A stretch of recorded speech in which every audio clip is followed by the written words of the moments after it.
छत्तीसगढ़ के इतिहास में सबसे बड़ा सस्पेंशन आदेश, 22 आबकारी अधिकारी सस्पेंड, 3200 करोड़ रुपए का खेल। तो नमस्ते, मैं सोनी और आप देख रहे हैं वयम छत्तीसगढ़। छत्तीसगढ़ शराब घोटाले में शामिल 29 में से 12 आबकारी अधिकारियों को सस्पेंड कर दिया गया है। आपको बता दें कि बाकी के 7 अधिकारी पहले ही रिटायर हो चुके हैं, जिनमें से एक की मौत हो चुकी है। छत्तीसगढ़ का सबसे बड़ा शराब घोटाला अब और भी बड़ा हो गया है। पहले जहां इस घोटाले की रकम 2100 करोड़ रुपए बताई जा रही थी, अब ये बढ़कर 3200 करोड़ रुपए तक पहुंच चुकी है। इस पूरे घोटाले के मास्टरमाइंड बताए जा रहे हैं कारोबारी अनवर ढेबर, जिन्हें अकेले ही 90 करोड़ रुपए से ज्यादा की रकम मिली। ईओडब्ल्यू की जांच में इस बात का खुलासा हुआ कि जांच एजेंसी द्वारा चालान पेश करने के बाद शराब घोटाले में शासन ने सस्पेंड करने की कार्रवाई की।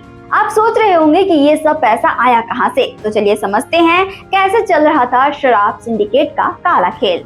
सबसे पहले जानते हैं कैसे बढ़ता था घोटाले का पैसा। शराब बेचने वाली फैक्ट्री से कमीशन लिया जाता था। जो भी शराब वी पार्ट यानी कि नकली होलोग्राम वाली शराब होती थी, उससे मिलने वाले पैसों का 15% हिस्सा सीधे अनवर ढेबर को जाता था।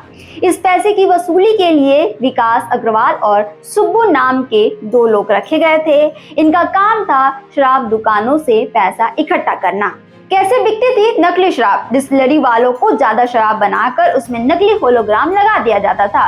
शराब की खाली बोतलें जमा करवाई जाती थी। शराब को बिना किसी रिकॉर्ड के सरकारी दुकानों तक पहुंचाया जाता था, जिसकी एमआरपी शुरुआत में 2880 थी, जिसे बढ़ाकर 3840 कर दिया गया था। कौन कौन थे इस घोटाले में शामिल? अनवर ढेबर सिंडिकेट का मास्टरमाइंड। अनिल टूटेजा सरकार में ऊंचे पद पर थे, पूरे सिस्टम को सपोर्ट करते थे।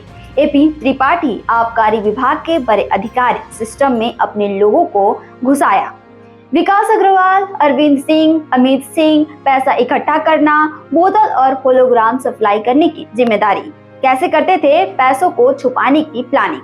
अनवर ढेबर ने जो भी पैसा कमाया उसे अपने रिश्तेदारों, कंपनियों और चार्टर्ड अकाउंटेंट के नाम से इन्वेस्ट किया। कुछ पैसे हवाला के जरिए दूसरे राज्यों में भी भेजे गए। अब तक इस केस में कवासी लखमा समेत 13 लोगों की गिरफ्तारी हो चुकी है। ईडी और एसीबी की टीमें अब भी जांच में जुटी हुई है। पैसे का हिसाब कब कहां गया और कौन कौन शामिल था, अब धीरे धीरे सामने आ रहा है। ये घोटाला सिर्फ शराब का नहीं है, सिस्टम की मिली भगत का काला सच है।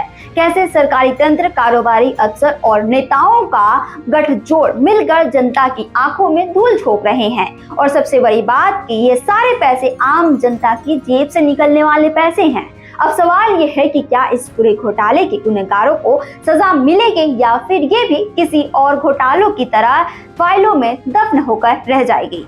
इस पूरे मामले में आपकी क्या राय है? कमेंट करके जरूर बताएं। छत्तीसगढ़ से जुड़े और अपडेट्स के लिए आप देखते रहें वयम छत्तीसगढ़।